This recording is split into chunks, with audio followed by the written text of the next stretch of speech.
বন্ধুরা Indian football নিয়ে একটা মেসিভ খবর বেরিয়ে আসছে। কানাডিয়ার স্ট্রাইকার যিনি মেসির বিরুদ্ধে খেলেছে এবং ইন্টার মায়ামিতে খেলেছে, সান হুন্ডার নাকি তিনি ইন্ডিয়া টিমের হয়ে খেলতে আগ্রহ প্রকাশ করেছে। তো আজকের ভিডিওতে জানবো সান হুন্ডাল কে এবং তার জার্নি, সে কোথায় কোথায় খেলেছে, বর্তমানে সে কোনখানে খেলছে। তো তার আগে আমার চ্যানেলে যদি কেউ নতুন এসে থাকো চ্যানেলটি সাবস্ক্রাইব করে নাও, কারণ এখানে তোমরা Indian football related video update পেতে থাকবে। তো বন্ধুরা, সান হুন্ডাল একজন সে কানাডিয়ান বর্ন হলেও তিনি একজন ইন্ডিয়ান অরিজিন প্লেয়ার। তার মা বাবা বিলং করে পাঞ্জাব থেকে, যিনি কানাডায় বড় হয়ে উঠেছে। সে একজন স্ট্রাইকার পজিশনের প্লেয়ার, যিনি ইন্টার মায়ামিতে 2 বছর খেলেছে এবং সেই সময় ইন্টার মায়ামিতে 2 বছর থাকার সময় সেই সময় আর্জেন্টিনার বিরুদ্ধে একটি ফ্রেন্ডলি ম্যাচ খেলে ইন্টার মায়ামি। তো সেই সময় মেসির বিরুদ্ধে সে ম্যাচ খেলেছিল। বর্তমানে সে কানাডার টপ টিয়ার লিগে খেলছে, যেখানে সে 16 ম্যাচে 7 গোল করেছে, যেটা কানাডার মতো লিগে 16 ম্যাচে 7 গোল করেছে মানে একটা সে দারুণভাবে দারুণ শুরু করেছে। আর এরকম প্লেয়ারই আমাদের ইন্ডিয়ান ফুটবলে দরকার, কারণ স্ট্রাইকার পজিশনের সে প্লেয়ার, সেই স্ট্রাইকারেরই দরকার আমাদের ইন্ডিয়ান ফুটবলে। আমাদের বর্তমানে স্ট্রাইকারের অভাব, আমাদের বর্তমানে ইন্ডিয়ান ফুটবলে কোনো স্ট্রাইকার নেই।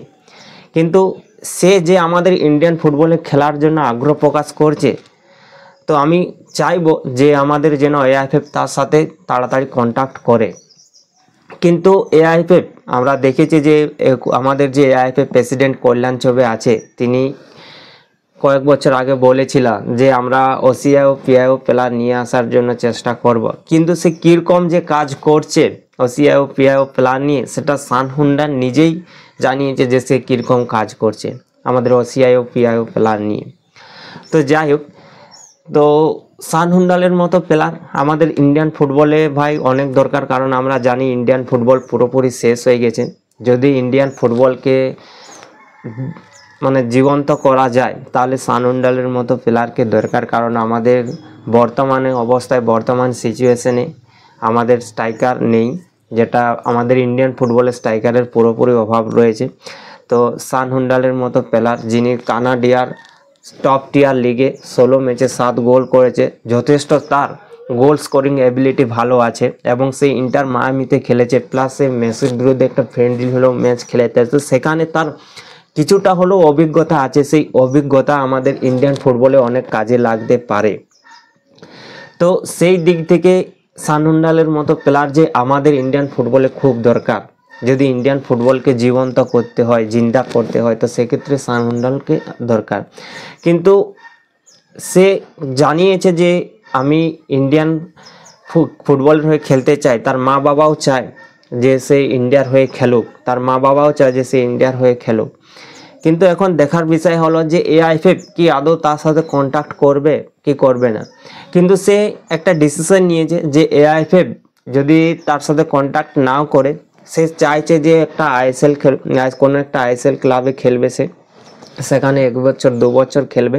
তারপর সে যেভাবে রিয়ান উইলিয়ামস ইন্ডিয়ান পাসপোর্ট নিয়েছে, সেভাবেই সে সান হুন্ডাল রিয়ান উইলিয়ামসের মতোই পাসপোর্ট নিতে চায়। সে লাস্ট ইয়ার যোগাযোগও করেছিল মোহামেডান এসসির সাথে, কিন্তু যাই হোক কোনো কারণবশত তার সাথে ডিল ঠিকঠাক হয়নি। কিন্তু সে চেষ্টা করছে আইএসএল খেলার জন্য, আইএসএলের কোনো ক্লাবে খেলার জন্য। কিন্তু আমরা তো দেখছি যে আইএসএলের এখনও পর্যন্ত কোনো আতাপাতাই নেই যে আইএসএল হবে কি হবে না। সাথে আমাদের এআইএফএফের যে কাজ আমরা তাও দেখছি যে এআইএফএফ কীরকম কাজ করছে, না ওসিআই ও পিআইও প্লেয়ারের সাথে কন্ট্যাক্ট করছে, না আইএসএল আমাদের ইন্ডিয়ান টপ টিয়ার লিগ এখনও হবে কি হবে না এখনও পর্যন্ত কনফার্ম খবর নেই। তো সেক্ষেত্রে আমাদের ইন্ডিয়ান ফুটবল কতটা গ্রো করবে ইন্ডিয়ান ফুটবল ডাউনফলে যাবে। তো আমি বলবো, যদি এখন যেভাবে ইন্ডিয়ান ফুটবল ডাউনফলে যাচ্ছে, ইন্ডিয়ান ফুটবল যেভাবে শেষের দিকে যাচ্ছে, ইন্ডিয়ান ফুটবলকে আরও জিন্দা করার জন্য ওসিআই ও পিআইও প্লেয়ারের দরকার। তো সেক্ষেত্রে যদি এআইএফএফ তার সাথে যোগাযোগ করে কন্ট্যাক্ট করে তাড়াতাড়ি, তাহলে তাকে ইন্ডিয়ান ফুটবলে খুব তাড়াতাড়ি আমরা দেখতে পারি। কিন্তু এখন দেখার বিষয় হলো যে এআইএফএফ তার সাথে কন্ট্যাক্ট করে কি করেনি। তার সাথে যদি নাও কন্ট্যাক্ট করে, সে ইন্ডিয়ার টিমে হয়ে খেলার জন্য সে কিন্তু চেষ্টা করছে। যার এখন ভাই বয়স আছে, সে 27 বছর বয়স তার, তো যার এখনো অনেক বয়স আছে, সে চাইলে ইন্ডিয়ার টিমে খেলতে পারবে। আর যেহেতু সে ভাই বিদেশি লিগে খেলছে, সেহেতু আমাদের ইন্ডিয়ানকে পুরোপুরি বিট করে দেবে। সে আমাদের ইন্ডিয়ান হয়ে ইজিলি খেলতে পারবে।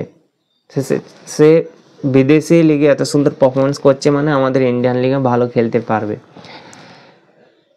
তো দেখা যাক কোনো আইএসএল ক্লাবের সাথে তার যোগাযোগ হয় কি হয় না।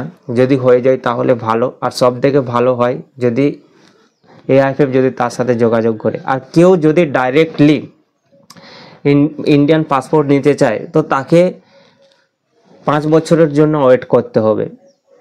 5 বছরের জন্য ওয়েট করতে হবে কেউ যদি ডাইরেক্টলি ইন্ডিয়ান পাসপোর্ট নিতে চায়।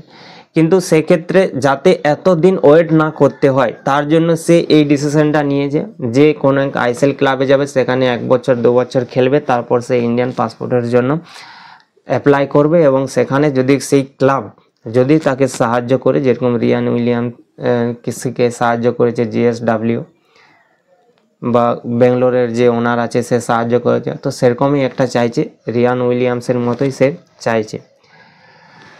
তো দেখা যাক কি হয় শেষ পর্যন্ত, তাকে আমরা আদৌ ইন্ডিয়ার টিমে খেলতে দেখতে পাবো কি পাবো না। সে তো চাইছে ইন্ডিয়া টিমে খেলার জন্য, কিন্তু আদৌ কি আমাদের এআইএফএফ চাইবে, এটাই দেখার আছে।